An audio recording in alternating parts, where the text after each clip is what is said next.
وہ مسلمان نابغہ جس نے کائنات کو ناپا، جمشید الکاشی۔ اگر میں آپ کو بتاؤں کہ ایک مسلمان عالم نے یورپ سے 200 سال پہلے زیادہ درستگی سے نکالا، نہ کمپیوٹر نہ مشینیں، صرف ایمان، ریاضی اور ستارے۔ یہ ہے جمشید الکاشی کی بھولی بصری کہانی۔ اللہ کے نام سے جو نہایت مہربان، نہایت دانا ہے۔ بہت زمانہ پہلے جب دنیا بجلی کے قمقموں سے نہیں بلکہ تیل کے چراغوں اور ستاروں کی روشنی سے منور ہوتی تھی، ایک مسلمان عالم پیدا ہوا جس کا ذہن پہاڑوں سے بلند اور جس کا ایمان سمندروں سے گہرا تھا۔ اس کا نام جمشید بن مسعود بن محمود الکاشی تھا، جو تاریخ میں جمشید الکاشی کے نام سے مشہور ہوا۔ وہ فارس کے شہر کاشان میں پیدا ہوا جو علماء، شعراء اور اہل ایمان کی سرزمین تھی۔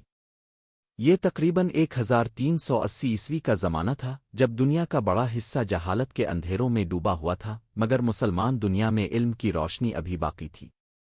بچپن ہی سے جمشید دوسروں سے مختلف تھا۔ جب دوسرے بچے گلیوں میں کھیلتے، وہ خاموشی سے آسمان کو دیکھتا رہتا۔ وہ صرف ستارے نہیں دیکھتا تھا بلکہ نظم دیکھتا تھا۔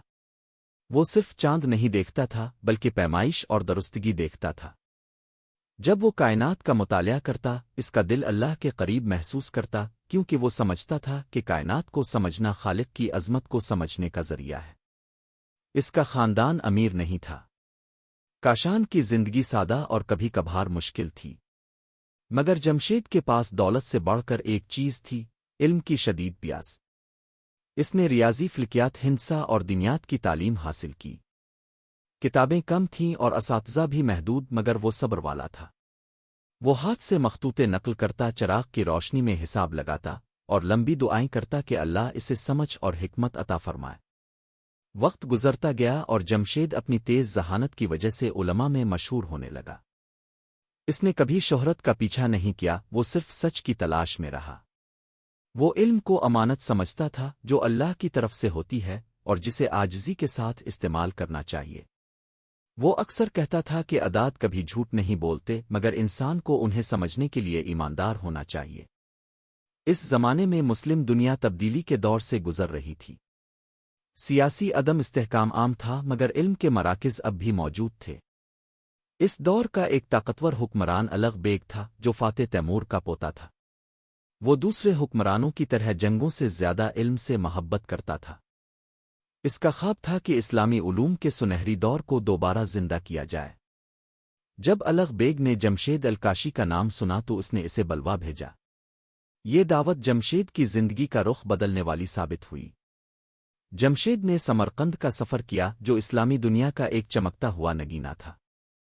اس کی مساجد بلند، کتب خانے بھرپور اور علماء عظیم تھے۔ وہاں الغ بیگ دنیا کی عظیم ترین رصدگاہوں میں سے ایک تعمیر کر رہا تھا اور اسے جمشید جیسے ذہن کی ضرورت تھی۔ جب جمشید شاہی دربار میں داخل ہوا تو اس نے طاقت کے آگے سر نہیں جھکایا، وہ صرف اللہ کے آگے جھکتا تھا۔ مگر الغ بیگ نے اس کی عاجزی اور ذہانت کو پہچان لیا اور اسے رصدگاہ کا مرکزی عالم مقرر کر دیا۔ زندگی میں پہلی بار جمشید کو وہ وسائل ملے جن کا وہ صرف خواب دیکھتا تھا، آلات، معاونین اور مسلم دنیا بھر کی کتابیں۔ مگر اس سے بھی بڑھ کر اسے ایک مقصد ملا، آسمان کو ایسی درستگی سے ناپنا جو پہلے کبھی نہ دیکھی گئی ہو۔ ہر رات جمشید رصدگاہ کی سیڑھیاں چڑھتا۔ وہ سیاروں، ستاروں، گرانوں اور آسمان کی حرکات کا مشاہدہ کرتا۔ وہ گھنٹوں بلکہ دنوں تک حساب کرتا بغیر آرام کے۔ اس کے حساب اندازے نہیں تھے بلکہ نہایت درست، محتاط اور گہرے ریاضیاتی تھے۔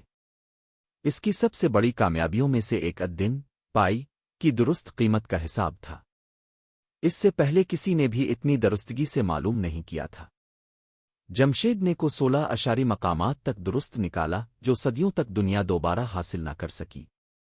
اس نے یہ کام نہ کمپیوٹر سے کیا، نہ کیلکولیٹر سے، بلکہ صرف اپنے ذہن، قلم، کاغذ اور اللہ پر ایمان سے کیا۔ اس نے فلکی جدولوں کو بہتر بنایا، شمسی سال کی پیمائش کو درست کیا اور ایسے نئے ریاضیاتی طریقے ایجاد کیے جنہوں نے بعد میں یورپ کے سائنسدانوں کو متاثر کیا، اگرچہ اکثر نے اس کا نام تک نہ لیا۔ اتنی کامیابی کے باوجود جمشید کی زندگی سادہ رہی۔ وہ اپنے والد کو خطوط لکھتا، اپنے کام کی وضاحت کرتا اور دعاؤں کی درخواست کرتا۔ ایک خط میں اس نے اعتراف کیا کہ وہ تنہائی محسوس کرتا ہے۔ علماء کے درمیان بھی بہت کم لوگ اس کی گہرائی کو سمجھ پاتے تھے۔ مگر اس نے کبھی اللہ سے شکایت نہیں کی۔ وہ صبر کو ایمان کا حصہ سمجھتا تھا۔ جمشید اپنے شاگردوں کو اکثر یاد دلاتا کہ ایمان کے بغیر علم تکبر بن جاتا ہے اور علم کے بغیر ایمان کمزور ہو جاتا ہے۔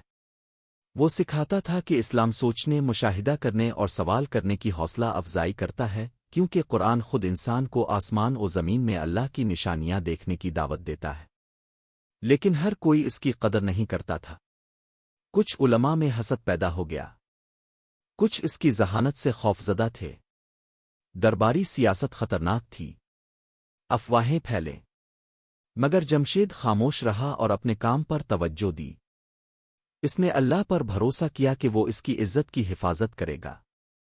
پھر اچانک 1429 عیسوی میں جمشید الکاشی کا انتقال ہو گیا۔ اس کی موت کی اصل وجہ آج تک واضح نہیں۔ کچھ مورخین کہتے ہیں کہ وہ طبعی موت مرا، جبکہ کچھ کا خیال ہے کہ حسد اور سیاست کی وجہ سے اسے زہر دیا گیا۔ جو بات یقینی ہے وہ یہ کہ مسلم دنیا نے اپنے عظیم ترین دماغوں میں سے ایک کو کھو دیا۔ اس کے بعد الغ بیگ نے کام جاری رکھا، مگر جمشید جیسی ذہانت دوبارہ نہ مل سکی۔ صدیاں گزر گئیں، یورپ میں سائنسی انقلاب آیا اور بہت سی دریافتوں کو نیا کہا گیا، مگر پرانے عربی اور فارسی مخطوطوں میں جمشید کے حسابات پہلے ہی موجود تھے، خاموشی سے مستقبل کو شکل دیتے ہوئے، چاہے دنیا نے اس کا نام بھلا دیا ہو، مگر اللہ نہیں بھولتا۔ آج جمشید الکاشی اس بات کا زندہ ثبوت ہے کہ اسلام اور سائنس کبھی دشمن نہیں رہے۔ وہ رات کو عبادت کرنے والا اور دن کو ستارے ناپنے والا انسان تھا۔ وہ ریاضی کو اللہ کی حمد کے لیے استعمال کرتا تھا۔ اس نے دنیا کو دکھایا کہ ایمان اور عقل بہترین طور پر ساتھ چلتے ہیں۔ اس کی کہانی صرف تاریخ نہیں، یہ ایک یاد دہانی ہے۔ یاد دہانی کے مسلمان کبھی علم میں دنیا کے رہنما تھے۔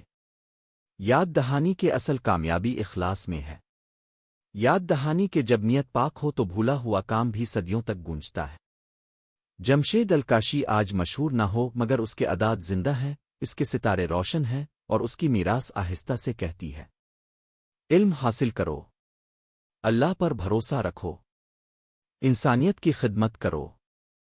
اگر اس کہانی نے آپ کو اسلامی تاریخ کے بھولے ہوئے عظیم لوگوں سے روشناس کرایا ہے تو چینل کو سبسکرائب کریں، ویڈیو شیئر کریں تاکہ دنیا کو معلوم ہو کہ مسلمانوں نے تاریخ کا پیچھا نہیں کیا، ہم نے تاریخ لکھی ہے۔ لائک کریں، اپنی رائے کمنٹ کریں، اور مزید اسلامی عظمت کی کہانیوں کے لیے ہمارے ساتھ رہیں۔